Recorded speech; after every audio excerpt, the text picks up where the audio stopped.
Kumusta mga kapatid sa Panginoon, mga igsoon, mga utod, mga kakabsat iti Apo, at magandang gabi muli sa inyo lahat. Magandang panahon, pagkakataon na tayo'y magkasama-sama muli sa isang banal na naman na pagkakataon, ang pangangaral ng salita ng Diyos. Huwag natin kalimutan na sa ating panambahan, bagaman inaawit natin ang mga salmo, ginagawa natin ang tinatawag na regulative form of worship, doon sa ating panambahan ang salita ng Diyos ay tinatawag na apex or pinnacle or tinatawag na pinakatuktok, climax of worship. Naroon ang Panginoon gamit ang kanyang mga salita na siya mangusap, na siya ay lalapit sa atin upang ipakilala, paalam niya ang kanyang kalooban, at yan ang kanyang salita. At narito tayo muli sa pagkakataong ganyan na ang biyaya ng salita ng Diyos ay maging biyaya para sa atin sa sandaling ito. Tayo muna ay dadako sa panalangin. Banal na Diyos, aming makapangyarihang Ama, kami ay lubos na nagpapasalamat, nagpupuri sa inyong dakilang pangalan sapagkat ang inyong salita ay buhay, ang inyong salita ay bukas. Narito kami sa isang panahon na malaya upang makinig, upang mag-aral, upang magbubulay-bulay, upang alamin ang inyong mga paraan, mga kalooban, ang inyong biyaya para sa amin. Samahan nyo kami. Samahan nyo ang aming mga kapatid sa Taif ngayon sa kanilang pakikinig, pag-aaral. Naway ang unawa mula sa inyong espiritu ay sasama sa kanila, sa kanilang pag-iisip upang ang bawat bagay na kanilang marinig at malalaman sa oras na ito ay tunay ngang biyaya at pagpapala sa aming lahat. Sa pangalan ni Kristo Jesus, Amen. Marso na at malapit na naman ang Abril. Narito na tayo sa pangatlong buwan ng 2022. Napakabilis ng panahon.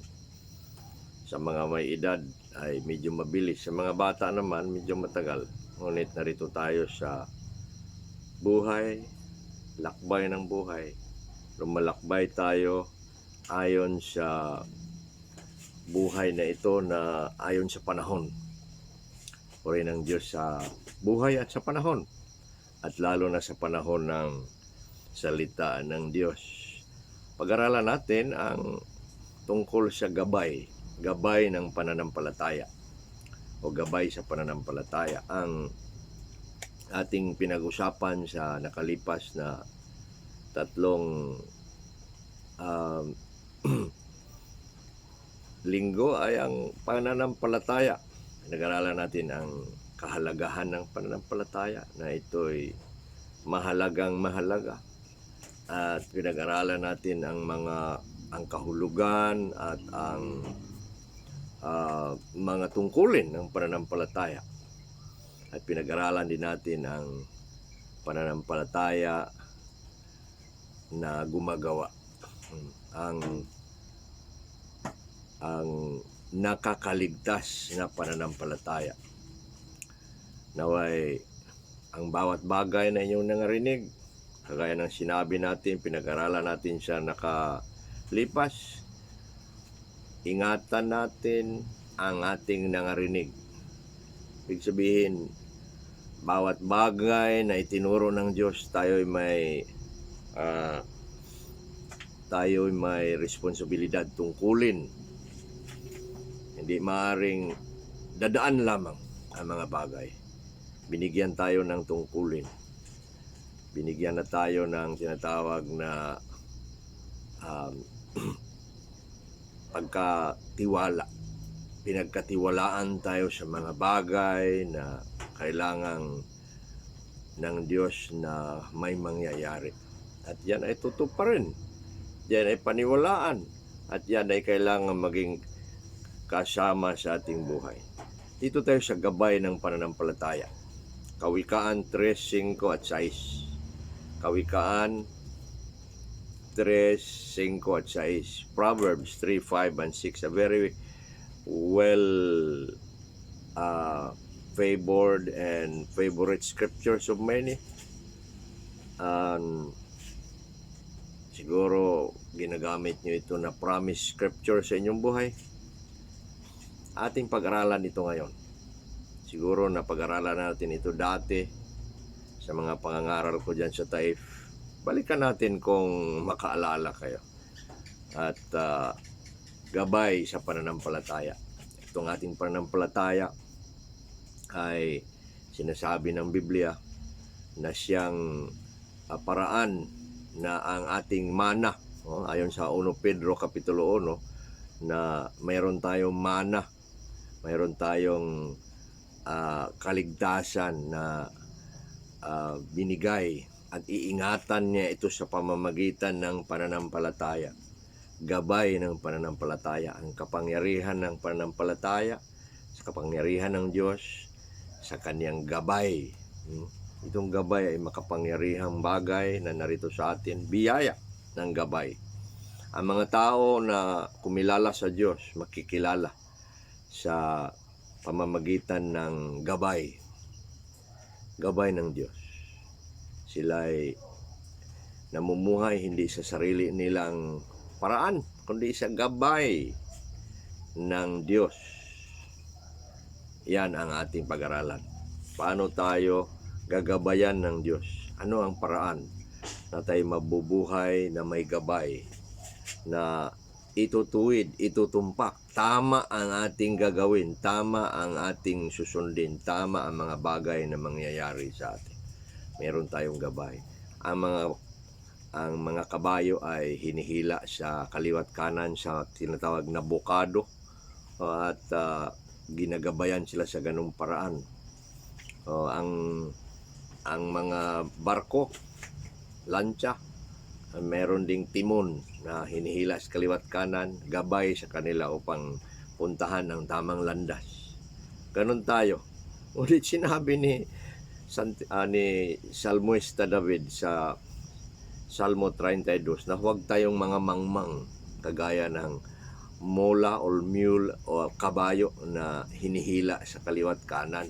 Na hindi tayo ganon na manual guidance, no? Parang pinapalo sa kaliwat kanan upang gabayan. Iba ang ating gabay. Ang ating gabay ay karunungan. Ang ating gabay ay sa pananampalataya mula sa Diyos.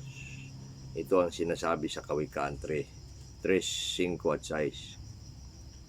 Sa patuloy nating pagsampalataya at pananalig sa Diyos, natitiyak, no?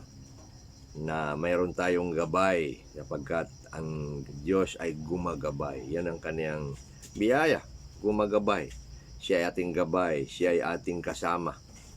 Kaya sinabi ni Jesus nung siya umalis na, na behold, I am with you always until the end of the age. Gagabayan niya tayo. Siya nariyan at hindi aalis. Siya hindi natutulog sa awit 122. Siya ay ating, He is our help. Hindi siya nga natutulog, hindi siya naiidlip. Siya ay ating gabay sa lahat ng oras. Maaari man tayong matutulog, gising tayo tapos natutulog, ngunit ang Diyos na gabay ay nariyan patuloy. Tingnan natin ang sinabi ng Kawikaan 3:5 at 6 na pangako ng Diyos na tayo gabayan. Paano niya tayo gabayan? Nagbigay si Solomon na sumulat nito ng mga kondisyon sa gabay. Ang pangako ng Diyos sa lahat ng bagay sa buhay ay laging mayroong kasamang kondisyon. Ibig sabihin, bawat pangako, mayroon tayong gagawin upang natutupad yon, upang nangyayari ang kaniyang pangako. Ito'y pangako ng gabay. May mga pangakong iba, mayroon din kondisyon. Dito sa pangako ng gabay, mayroong 3 kondisyon. Isang pangako, gabay. Ngayon, mayroong 3 gagawin natin. Mayroon tayong tungkulin sa pangako niyang gabay. Ano yan? Ang ating tungkulin, ang mga kondisyones, mga hinihingi niya upang tayo gabayan. Hindi niya tayo kaagad gabayan kung kailangan na puntahan natin, alamin natin, intindihin natin, tuparin natin ang kaniyang ipagawa, ang kaniyang kondisyon. Dito sa sulat, dito sa Kawikaan 3:5 at 6, nagbigay ang Panginoon sa pamamagitan ni Solomon ng 3 paraan, kondisyon upang tayo gabayan. Tingnan natin ang sinabi ng kasulatan sa Kawikaan 3:5 at 6. Babasahin natin ang Kawikaan 3:5 at 6 at ito ang sinabi, binabasa natin ng King James Version. Magtiwala sa Panginoon ng inyong buong puso at huwag humilig o manangan sa iyong sariling kaunawaan.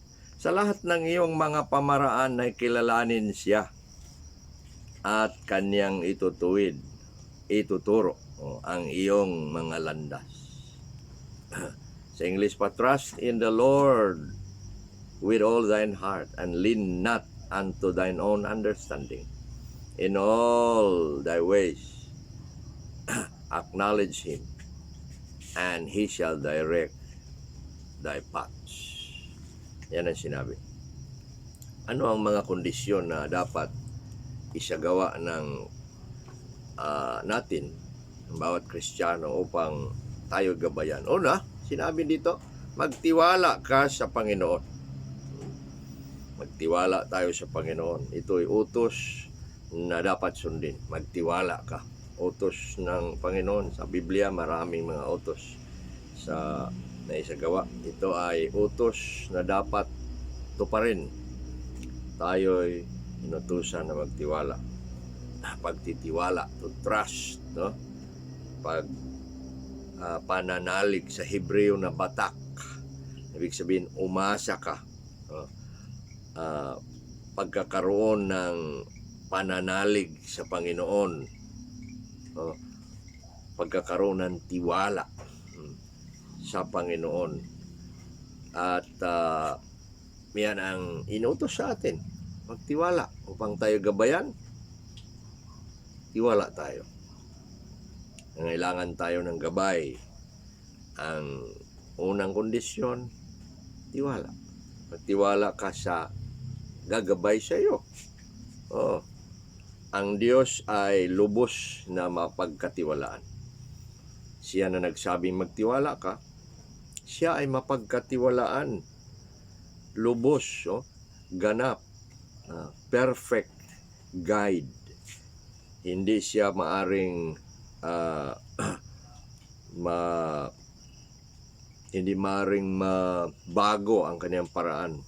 Hindi masisira ang kanyang gabay. Siya ay tunay at ganap na gabay. Ayon sa Salmo 56:11, sa Diyos ko inilagak ang aking tiwala. Hindi ako matatakot sa anumang magagawa ng tao. O tingnan niyo ang Diyos na mapagkatiwalaan, na ilalagak niya ang kaniyang tiwala. Walang takot sa anumang magagawa ng tao dahil naroon ang Diyos. Salmo 9:10, ito ang sinabi, at sila na nakakikilala sa iyong pangalan, sabi niya, ay naglalagak ng kanilang pagtitiwala sa inyo, sapagkat hindi ka pa nagpapabaya, Panginoon, sa kanila na naghahanap sa iyo. Yun, lahat daw na nakakilala sa Kanya ay nananalig, nagtitiwala sa Kanya. Ano ibig sabihin? Tayong nakakilala kay Kristo, tayong naniniwala, nagkakaroon ng pananampalataya kay Kristo sa pamamagitan ng Ebanghelyo, tayo daw ay nagtitiwala. Yun ang bunga ng ating pananampalataya na ibinigay ng Diyos. Manalig, sumampalataya tayo sa Kanya, at ganon din na matapos niyan, manalig na tayo sa Kanya. Ang ating pinaniwalaan, sinampalatayanan na Panginoon ay atin ding pagkatiwalaan sa lahat ng bagay sa ating buhay, at isa yan sa gabay niya sa atin. Tayo'y magtiwala sa Kanya na gagabay sa atin. Yan ang sabi ng Salmo 9:10. Ayon naman sa Salmo 28:7, ang Panginoon ay aking kalakasan at kalasag. Ang aking puso ay nagtitiwala sa Kanya at ako'y natutulungan. Siya daw ay lakas at siya ay kalasag. Lakas at kalasag natin. Siya nagtatakip, siya ay nagpapalakas. Ang puso natin nagtitiwala at natutulungan tayong tunay. Yan ang Diyos na mapagkatiwalaan. Sabi niya, magtiwala ka, ako'y mapagkatiwalaan. Kanya nung si Jesus ay tumawag sa mga tao, lumapit kayo sa akin, kayong lahat na nangabigatan, naghihirap, papahingahin ko kayo, pagpapahingahin ko kayo, mag-aral kayo sa akin. Tingnan nyo, siya ay tumawag, nalalapit ang mga tao sa Kanya sapagkat siya ay tunay ngang mapagkatiwalaan. Ang Kanyang sinabi ay mangyayari sa kanila. Yun ang Diyos na tumawag upang tayo magtiwala sa Kanya. At sinabi naman sa awit 34:8, tikman at tingnan ninyo ang Panginoon. Ay mabuti, pinagpala ang tao na nagtitiwala sa Kanya. Taste and see that the Lord is good. Tikman at tingnan ninyo na ang Panginoon ay mabuti. Tikman at tingnan ninyo na ang Panginoon ay mabuti. Pinagpapala ang tao na nagtitiwala sa Kanya. Tingnan nyo, hamon ni Salmista David, tikman daw, parang ulam para pagkain. Tikman, tingnan ninyo na ang Panginoon ay na maaasahan. Pagpapalain ka na magtitiwala sa Kanya, sigurado ang gabay kung tayo'y magtiwala sa Panginoon. At paano daw? Paano daw tayo magtiwala? Ang utos ay sinabi, magtiwala sa Panginoon ng buong puso. Ang ating pagtitiwala ay mula sa ating puso, buong puso. Walang pagdadalawang isip, walang pag-aalinlangan, walang pag-aalangan. Magtiwala ang paraan na ang tao ay umibig sa Diyos ay buong puso. Ang paraan na ang tao ay sinabihang hahanap sa Diyos. Hanapin ninyo ako, masusumpungan ninyo ako kung hahanapin ninyo ako ng buong puso. Buong pusong hahanapin, buong pusong iibigin, buong pusong sinabi dito, pagtiwalaan siya. Ang utos, magtiwala ng buong puso. Walang kalahati, walang sobra, kundi tamang-tama lamang, buong puso. Yan ang hamon sa atin, yan ang tawag, yan ang utos sa atin. Sa paggabay ng Diyos, magtiwala tayo sa gagabay sa atin. At tunay ngang gagawin niya ang Kanyang paggabay sa atin sa pananampalataya. Pangalawang kondisyon, matapos niya tayo inutusan, tinawag na magtiwala. Sinabi naman ni Solomon sa pangalawang kondisyon, sa ganun pa rin sa 5, huwag manangan. Ito sa King James, huwag humilig sa iyong sariling kaunawaan. Huwag manangan, huwag sasandal sa sariling karunungan, kaunawaan. Lean, yung ikaw ay ibigay mo ang iyong lakas sa iyong likod, no? Upang sa sandal. Ibig sabihin, ang sarili mo, ang iyong pagtiwala ay sa sarili. Sabi dito, sa sunod na paraan, kondisyon na upang tayo gabayan, huwag manangan, huwag humilig, huwag ibigay ang pagtiwala sa sariling kakayanan, kaunawaan. Ang ginagamit na salita, kaunawaan, karunungan. Sa paggabay ng Diyos, ang hinihingi niya na huwag natin ipairal ang ating sariling pag-unawa. Walang kinalaman at ugnayan ang sariling kaunawaan sa pagtitiwala sa Panginoon. Ang sinabi niya magtiwala ng buong puso, nangangahulugan na hindi sa sariling kaunawaan. Buong puso nga magtiwala.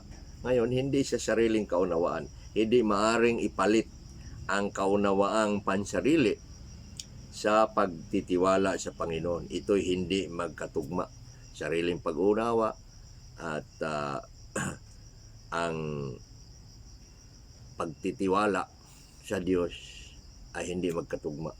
Gabayan niya tayo sa pagtitiwala ng buong puso. Hindi maaring sa sariling unawa. Madalas tayo o ang mga tao na matukso o gagawa ng sariling kaalaman, kaunawaan sa mga bagay na espiritual o hindi natin alam.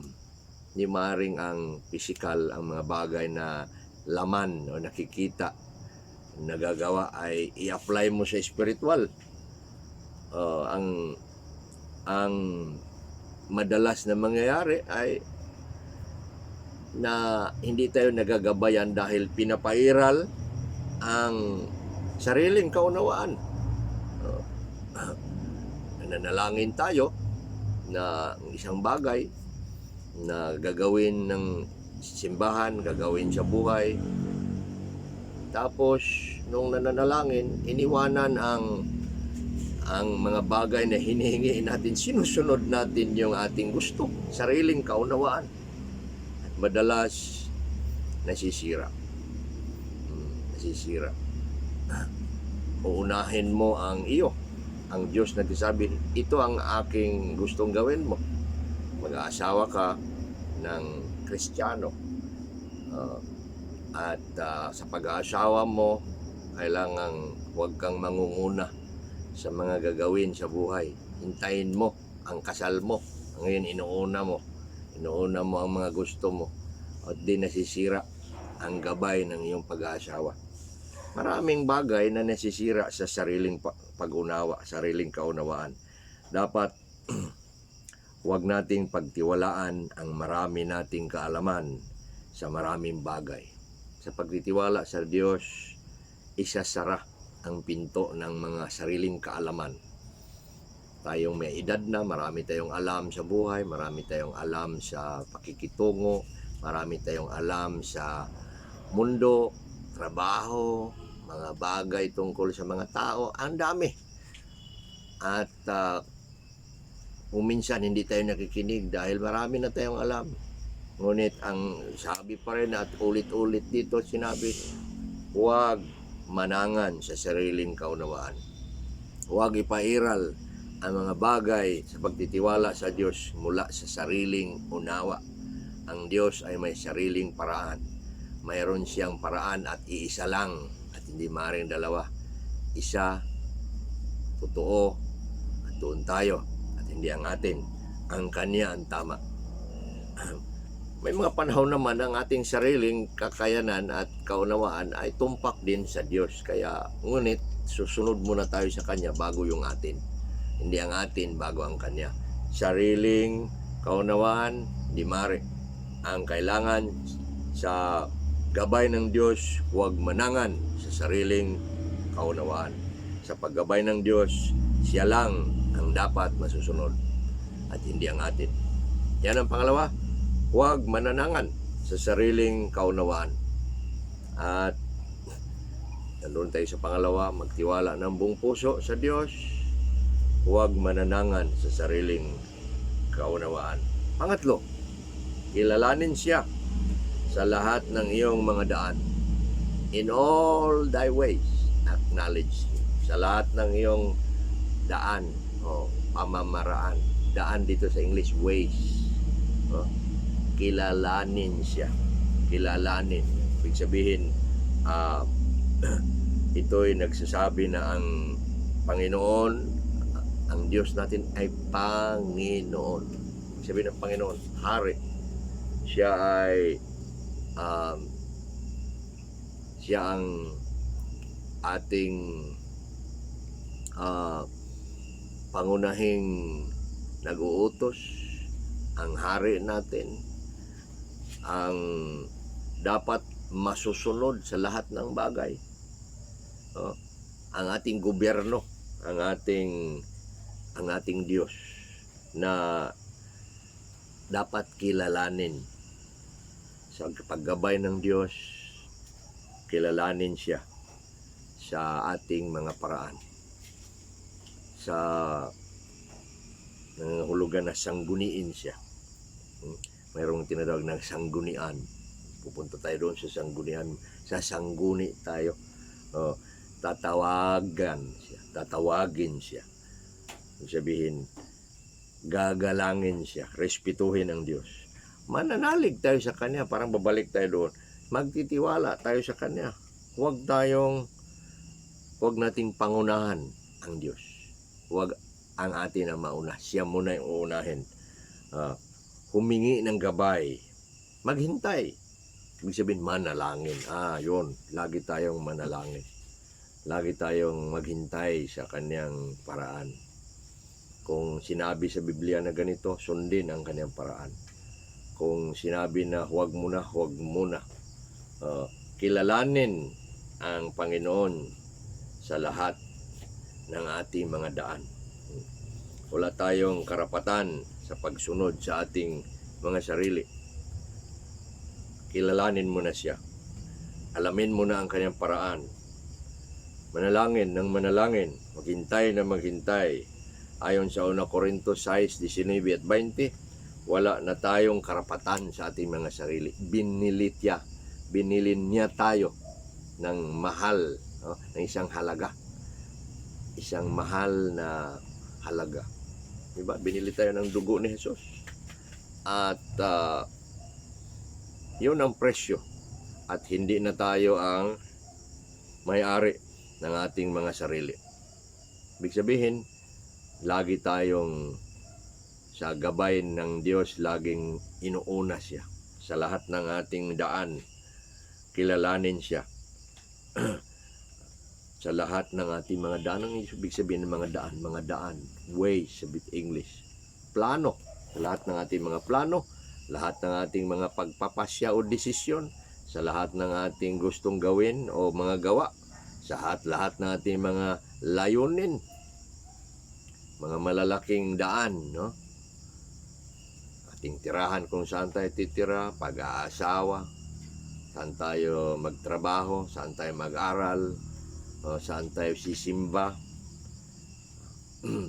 tungkol sa ating pera, anong gagawin, tungkol sa ating mga pag-aari, anong ating bilhin, anong ating kukunin, tungkol sa ating mga desisyon sa buhay. Marami mga daan. Kilalanin siya sa lahat mong mga daan. Kilalanin siya sa iyong mga desisyon, sa iyong mga plano, sa iyong mga gagawin, sa iyong mga layunin. Kilalanin ng Diyos. Isa sa na pag-aralan ko sa mga Koreano ay itong kanilang ugali na bawat panahon na sila aalis at sila darating, nananalangin sila. In-apply nila ito, in all thy ways acknowledge Him sa lahat ng iyong mga gawin. Kilalanin mo siya, kaya manalangin sila bago alis. Pagdating din nila, bago sila papasok sa bahay, kanilang pinapasalamatan ang lahat ng kanilang binili. Lahat ng binigay ng Diyos sa kanila, kanilang biyahe sa pag-alis at pagdating. Doon sila nananalangin, wow, Ang ganda na paraan na kahit sa mga maliit na bagay, maliliit na daan, no? Binibili sa ating schedule, sa ating mga pagkain at gustong kainin, sa ating mga hobby, mga gustong mga laro, mga kaibigan, no? Ano mga bagay na malalaki at maliliit, mga daan, no? Mga pamamaraan. Sabi ng Biblia, kikilalanin mo siya. Huwag mong pangunahan, mananalangin, maghintay, magtitiwala, mananalig. Yon ang pangatlong order ng kondisyon niya, ng paraan na ang gabay niya ay tumpak na kanyang gagawin. Tiwala sa Diyos ng buong puso. Huwag sariling karunungan at kaalaman at kaunawaan.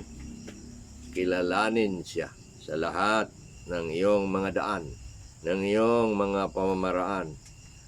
At ito ang pangako. Ang pangako ng gabay. Ang Diyos ay laging tumutupad sa kanyang pangako. Napakaraming pangako ng Diyos sa kasulatan, sa mga libro ng mga salmo, sa libro ng mga propeta. Gabay ng pagbibigay ng pangako ng gabay, pangako ng pagbibigay, pangako ng pag-iingat, pangako ng pagpapagaling, lahat ng mga mabubuting biyaya na pinapangako niya sa atin, siya ay tumutupad at walang bagay na pinapangako ang Diyos na hindi niya tinutupad. Sinabi nga niya ni David, no? Walang ni isang bagay, no? Ayon sa unang hari ng nananalangin siya, walang ni isang bagay na hindi tinupad ang Diyos sa kanila sa panahong yun. At hanggang sa ating panahon, tutuparin ng Diyos, at lalo na itong kanyang pangako ng gabay. Gagabayan niya tayo. He shall direct thy paths. Ituturo niya ang iyong mga landas. Yan ang pangako niya. At ituturo niya ang iyong mga landas. Gagabayan ka niya. He shall direct thy paths. Ituturo. Sasabihin niya, ipapakita niya, ihahayag niya, itutumpak niya, itutuwid niya. Landas. Gagawin, mga puntahan, mga asikasuhin, mga pag-aralan, maraming bagay. Yan ang ating mga landas. Ituturo niya. Sasabihin niya, ipakita niya. Ayon sa Salmo 32:8, pangangaralan kita at tuturuan sa daan ng iyong tatahakin. Papatnubayan kita sa aking mga mata. Yung patnubay ng Diyos sa kanyang mga mata. Pangaralan tayo, ituturo ang ating mga tatahakin. Salmo 32:8. Yon ang katiyakan ng gabay ng Diyos. Kung ating tutuparin ang kanyang hinihingi, magtiwala ng buong puso. Huwag mananangan sa sariling karunungan. Lean not in your own understanding. Kikilalanin ang kanyang kikilalanin siya sa lahat ng iyong mga daan. Walang kahit anong bagay na nangunguna ka sa sarili mo. At itutuwid niya, ituturo niya ang iyong mga landas. Gumagabay siya sa pamamagitan ng maraming paraan. Magabay siya sa panalangin. Panalangin tayo at siya ay gagabay. Kailangan naman ng panalangin dahil kinikilala siya Gawa 1:4 na nanalangin ang mga apostoles, ang mga tao upang bigyan sila ng gabay kung sino ang ipalit kay Judas na namatay at nawala. At yun nga, ginabayan sila at si Matias ang pinili. Panalangin. Maraming panahon sa Biblia na nananalangin ang mga tao, nananalangin ang mga tumatawag sa Diyos. At sila ay ginabayan, binigyan, pinagkalooban, tinuruan. Manalangin, huwag tayong magsasawa sa paraan ng Diyos na gusto niyang gagawin sa atin. Manalangin. At ang ang taong Kristiyano pag napapagod na manalangin, sira ng kanyang landas. Hindi ituturo ang kanyang landas. At mali ang mga paraan na kanyang mapipili. Kailangan natin na manalangin.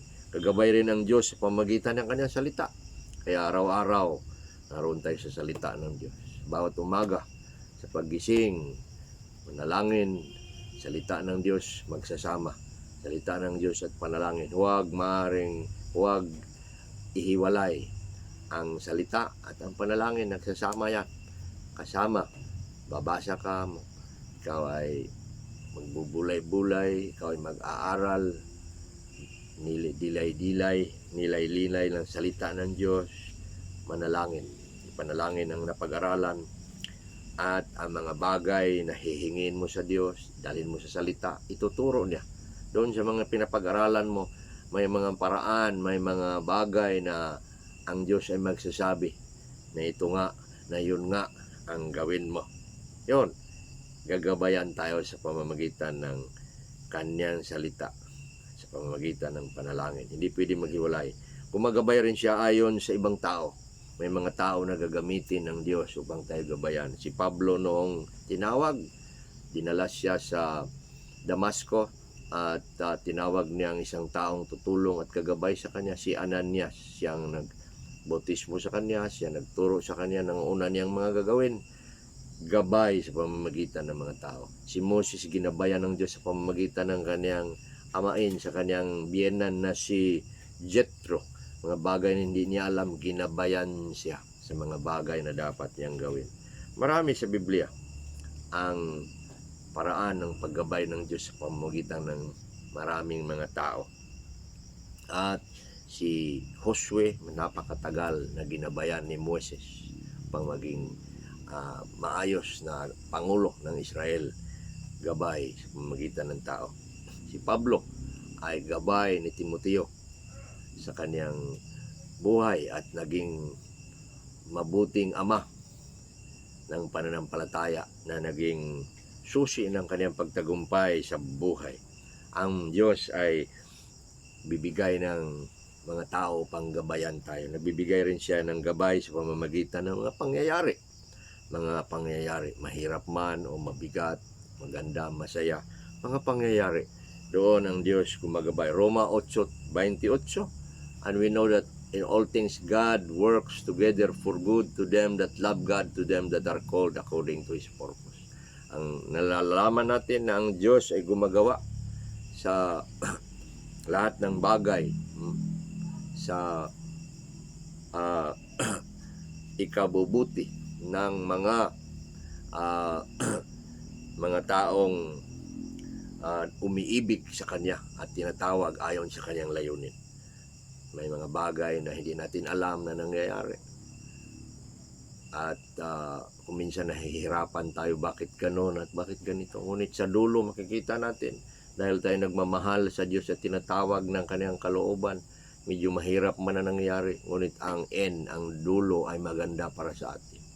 Si Joseph noong siya ay dinala sa kahirapan sa pamamagitan ng kanyang mga kapatid at bininta, itinapon sa hukay, dinala sa kulungan, ngunit dinala siya sa plano ng Diyos sa isang mabuting bukas at naging isang taong pagpapala sa napakaraming tao, lalo na sa mga taong nagdala sa kanya sa paghihirap. Ngunit ang Diyos ay mabuti. Ang mga paraan ng Diyos sa mga pangyayari at mga nangyayari sa atin ay gabayin niya. Kaya magtiwala tayo ng buong puso. Katapusan ng Diyos ay gumagabay sa pamamagitan ng mga pangitain at mga panaginip. Si Daniel, si mga tao ng Diyos sa Biblia, kagaya ni Joseph, no? Maraming mga pangitain, maraming mga panaginip na naging totoo, nagabay ng Diyos sa kanila.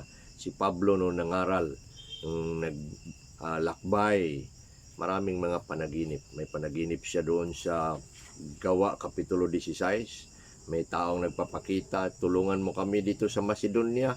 At pagkabukas agad, dumiretso sila at ginabayan sa pamamagitan ng pangitain at panaginip. Si Pedro rin, nung dinala siya sa Joppa upang dalhin ang mensahe sa sa bahay ni Cornelio, ay nagkaroon ng pangitain upang ang mga hintil na tinataguriang marumi ay hindi na iisipin sa pamamagitan ng pangitain yon. Gabay sa pangangaral, naroon sa pangitain. At itinuturo ng Diyos ang mga bagay kahit sa mga ating mga visions. Kaya nangailangan manalangin tayo sa gabi bago tayo matulog. Nabigyan na tayo ng mga pangitain, mga visions upang malaman natin ang buhay, upang malaman natin ang ating mga kasalanan. Kikita natin ating pagkakamali sa ating mga kapatid, sa ating asawa, sa ating anak. Upang magsisi tayo sa ating mga kasalanan, magpapakita ang Diyos ng mga bagay na di natin alam kung paano, upang tayo tuturuan ng Diyos sa anumang bagay at gabayan sa buhay. Hihingi tayo ng mga aral sa pamamagitan ng mga pangitain o panaginip. Ngunit huwag natin ilayo ang ating sarili sa salita ng Diyos at sa panalangin at sa mga pangulo na maaaring gabay natin sa ating mga gawin sa buhay. Ito ang gabay sa pananampalataya. Gabay ng Diyos sa pamamagitan ng kaniyang salita ng Kawikaan 3:5-6. Tumpak, ituturo niya ang ating mga landas. Magtiwala tayo sa Diyos ng buong puso, huwag manangan sa sariling karunungan. Kilalanin siya sa lahat ng ating mga daan, ating mga pamamaraan, ating mga plano, sa ating mga pagpapasya, sa ating gustong gawin. Ang pangako niya, itutumpak niya. Gagabayan niya tayo. Ituturo niya ang ating mga landas.